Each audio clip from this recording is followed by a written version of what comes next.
रामपुर गांव की उस पुरानी हवेली की कहानी हर किसी की जुबान पर थी। वर्षों पहले इस हवेली में राजवंश के एक सदस्य की रहस्यमयी मौत हो गई थी। कहा जाता था कि उस सदस्य की आत्मा आज भी उस हवेली में भटकती है और उसने उस स्थान को शापित कर रखा है।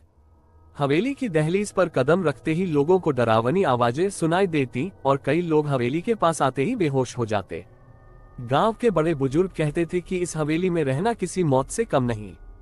जो भी व्यक्ति वहां रात बिताने की हिम्मत करता वो कभी लौटकर नहीं आता। बच्चों को सुलाने के लिए माँ बाप इस हवेली की कहानियां सुनाते थे, जिससे बच्चे डरे रहें और बाहर न निकले। रामपुर में एक दिन अजय नाम का एक नवयुवक आया। अजय शहरी जीवन से ऊब चुका था और गांव की शांति में सुकून ढूंढने आया था। उसने गांव वालों से हवेली की कहानी सुनी, लेकिन उसे विश्वास नहीं हुआ। अजय साहसी और निडर था। उसने फैसला किया कि वह इस रहस्य को सुलझाकर रहेगा। अजय ने गांव के मुखिया से पूछा, क्या आप सच में विश्वास करते हैं कि उस हवेली में प्रेत का वास है? मुखिया ने गंभीरता से कहा, बेटा, मैंने अपनी आंखों से नहीं देखा, पर जितनी कहानियां सुनी हैं, उससे डरना वाजिब है। कई लोग गए, पर कोई वापस नहीं आया। अजय ने सोचा, कहीं न कहीं तो सच्चाई होगी, पर जब तक मैं खुद नहीं देखूंगा, मुझे चैन नहीं मिलेगा। उसने मुखिया से अनुमति मांगी कि वह हवेली में एक रात बिताना चाहता है। मुखिया और गांव वाले उसे बहुत समझाने लगे, पर अजय अपने फैसले पर अडिग था। आखिरकार मुखिया ने कहा, अगर तुमने ठान ही लिया है तो जाओ, पर एक बात ध्यान में रखना, कुछ भी हो जाए डरना मत। शाम को अजय ने एक बैग में मोमबत्तियां, माचिस और कुछ खाना रखा और हवेली की ओर चल पड़ा। हवेली के पास पहुंचकर उसने देखा कि दरवाजे पर एक बड़ा ताला लगा है, पर उसे खोलने में कोई दिक्कत नहीं हुई। उसने ताला तोड़ा और अंदर कदम रखा। हवेली की दीवारों पर मकड़ी के जाले थे और फर्श पर धूल जमी थी। अजय ने मोमबत्ती जलाई और हवेली का निरीक्षण करने लगा। जैसे जैसे रात बढ़ती गई, हवेली में अजीब अजीब आवाजें आने लगीं। खिड़कियों की चटक, दरवाजों की चरमराहट और अंधेरे में कहीं दूर से आती हुई चीखें। अजय ने इसे नजरअंदाज किया और एक पुराने बिस्तर पर सोने का प्रयास किया। उसे एक ही बात का डर था कि कहीं ये सब सच न हो, लेकिन उसने अपने आप को संभाला और सोने की कोशिश करने लगा। कुछ समय बाद उसे महसूस हुआ कि कमरे में कोई और भी है। उसने आंखें खोली तो देखा कि एक धुंधली आकृति उसके सामने खड़ी थी। उसका दिल तेजी से धड़कने लगा, लेकिन उसने हिम्मत जुटाकर पूछा, तुम कौन हो? धुंधली आकृति बोली, मैं इस हवेली का पुराना मालिक हूँ। मुझे मेरे अपने ही परिवार ने धोखा देकर मार डाला और इस हवेली में दफन कर दिया। मेरे आत्मा को शांति नहीं मिली और मैं यहाँ भटक रहा हूँ। अजय ने पूछा, मैं तुम्हारी कैसे मदद कर सकता हूँ? आकृति ने कहा, मेरे कंकाल को इस हवेली से बाहर निकालकर उचित दाह संस्कार करो, तभी मुझे मुक्ति मिलेगी। अजय ने वादा किया कि वह सुबह होते ही ऐसा करेगा। रात के बाकी समय में कोई और घटना नहीं घटी, लेकिन वह सो नहीं सका। उसे हर वक्त यही सोच में पड़ा था कि प्रेत सच में है और उसे कैसे मुक्ति मिलेगी।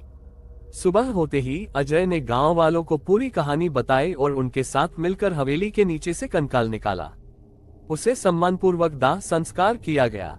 उस दिन के बाद से हवेली में कोई अजीब घटना नहीं घटी और प्रेत का शाप समाप्त हो गया। गांव वाले अजय की बहादुरी की प्रशंसा करने लगे और हवेली को फिर से बसाने की योजना बनाई। गांव के लोग अब हवेली के पास बेझिझक आने लगे और धीरे धीरे हवेली को पुनर्निर्मित किया गया। अजय का नाम गांव में प्रसिद्ध हो गया और लोग उसकी कहानी सुनकर प्रेरित होते थे। अजय ने गांव में ही रहने का फैसला किया और उसकी हिम्मत और बहादुरी की कहानियां पीढ़ी दर पीढ़ी सुनाई जाने लगीं।